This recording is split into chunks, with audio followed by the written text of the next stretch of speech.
culminated in Louisville, Kentucky's Freedom Hall. Lithgow and USA-1 needed to win 3 rounds to clinch the championship. Nightlife fell first, then USA-1 conquered Carolina Crusher. Next was none other than Bigfoot, the early season favorite. It was Bigfoot that battled USA-1 throughout '88 and pushed America's truck to the limit in this race. Here's how our TV commentators saw it. For the national championship, it's 1 run. Chevrolet and Ford. Who's it going to be? Lithgow nails the Chevrolet. Chevrolet takes the win. Look out! Rod Lithgow on his nose, now on his side, and he is down. It was just like a dream, you know, because we shot the whole year. We were just shooting for take number 2. We were going for second is what our goal was. And then it just came so possible to take number 1. We were catching up so fast that it just worked out. And when we were in Louisville there, and just all we had to do is just a couple races, and it just worked out great. And that's why I just pushed it, you know, to the limit there. And we took the roll on that one, but it took the win too. There's only one first time, and I don't care if I ever win another one again. Having won that first ever national championship was really important. It really felt good. How improbable was that championship for USA-1? America's truck whipped the original monster and all of Bigfoot's money and technology. And rookie Rod Lithgow taught the veterans a thing or two. Indeed, the first ever world title on the TNT Monster Truck Challenge is a point of pride for Everett Jasper and his USA-1 team.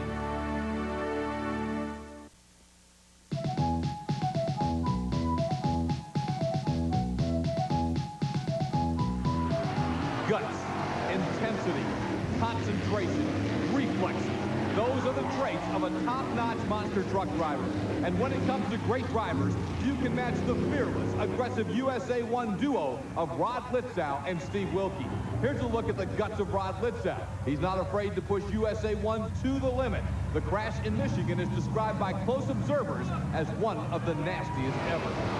Steve Wilkie is just as aggressive. Here he is putting America's truck on its roof in Virginia. Wilkie inherited the driving chores in 1990 after Lithgow injured his back in that Michigan crash. In the future, both men will drive separate USA-1 trucks. America's truck has crashed more than any other monster in the brief history of the sport. For whatever reason, be it track conditions or mechanical problems, one constant has been evident in each of those crashes. Either Lithgow or Wilkie were pushing USA-1 to the limit. They know a crash can and will happen, but winning is the first priority. That attitude is called cockiness by some, but to the USA-1 team, it's all a part of being a winner. Rod Lithgow, former gymnast and motorcycle hill climber, was the big winner in 1988 as a mere rookie, but he was into monster trucks since day number 1. When I met Everett, there wasn't really, Bigfoot only had the 48s on. And then Everett built the one with the 48s, and I was running my truck with 44s. Everybody was building big trucks, but then I more or less just grew up with it. I've been with Everett for 10 years now and watched the truck just build up. I used to paint them. That's, you know, I had a body shop back then. That's how me and him got acquainted. And I was painting for him, and it just, one thing led to another, and then I got so busy with, you know, touring it and driving that I had to more or less back off the body shop stuff and do this for full-time more or less. It's unreal. The more the time goes on now that the ESPN show is on, that, you know, anywhere, different places I go, and people will come up and say, you're Rod, you know, and they do recognize me now in a lot of places, and it's kind of neat. When you do that, you go grocery shopping, all of a sudden somebody will come up to you, or little kids will come running up to you. I like it. It's fun. When I look back at the videotapes now, the racing we were doing then was very, very crude compared to, and slow compared to what we were doing by the end of '88. You know, we really picked up the pace during '88. But Rod had a real instinctive feel for the truck and proceeded to, other than breakage, he won just about everything, every race he was at in '88, and naturally ended up winning the national championship. Steve Wilkie was the chief mechanic on USA-1 when Lithgow drove to that world title. He was the guy in the background, laboring long nights and hot days to put the pieces back together. While Lithgow is quiet and unassuming, Wilkie is intense and often outspoken. Early in his driving career, he was put into the unenviable position of filling Rod Lithgow's shoes. The inevitable unfair comparisons were made. The rookie mistakes came early on, but Wilkie soon blossomed into an outstanding driver. Overcoming the rookie jitters and the pressure of measuring up to Litzau comes from Wilkie's determination to never say die. Another part of that has to come from Wilkie's background, a background that includes a stint in the Marine Corps as part of what makes Steve Wilkie tick. Well, it goes all the way back to when I was 8 years old. I grew up on a farm in northern Minnesota. So right away you learn a lot of common sense and practical skills associated with mechanics. And when I finished high school in 1975, I went into the Marine Corps. And I flew 26,000-pound cargo helicopters for them. And what I mean by fly was I was the crew chief. I was responsible for it mechanically and putting it in the air every day. The sensations, the thrills that are achieved by actually flying a 6-ton truck associates more with a helicopter because you're leaving the ground, of course, and a number of things. But straight line drag racing, I associate pretty much the psychological part of it and getting prepared to race and getting the equipment ready to go pretty much runs a parallel line with quarter-mile drag racing. Wilkie's first race came in the Omni in Atlanta, Georgia. His nervousness was evident, but Litzau was there and saw lots of promise.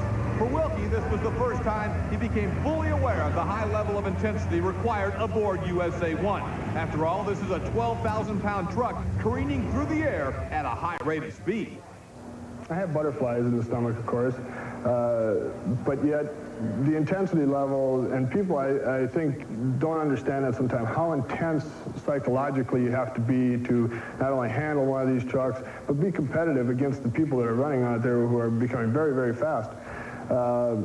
I think through the if you strip out the psychological shell that I placed around myself that night, I was a nervous schoolboy, more or less, getting into a big toy.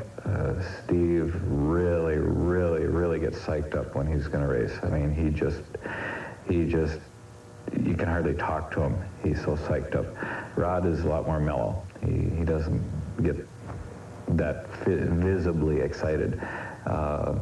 But it doesn't really matter because they both win, and that's all that matters to me. Steve has got less time under his belt, and it'd be even if I could make a comparison, I don't think that it would be fair at this time. I don't know. I never really make comparisons. I make a habit of I look at what each guy does, and I don't try and tell Steve that he's got to be like Rod or vice versa. I like to refer to what I do in the race truck as a stab and steer motion, because you stab the thing, you hold it to the floor, and steer it around until you get to the finish line, and you know, hopefully we wind up with the shiny side up. I'm not ashamed of what I've done by any means. I cleared 12 cars. I was the only one to clear 12 cars in Dallas with a 65-foot end run, and anybody that knows anything about monster trucks, that's quite a feat. And the thing is, I know I can drive the truck. Drive that truck they can. Rod Litzau and Steve Wilkie, the co-pilots of USA-1. Decorating the walls of the USA-1 shop in Minnesota is evidence of their aggressive driving style. More about those crashes and flips coming up next on USA-1, America's monster truck.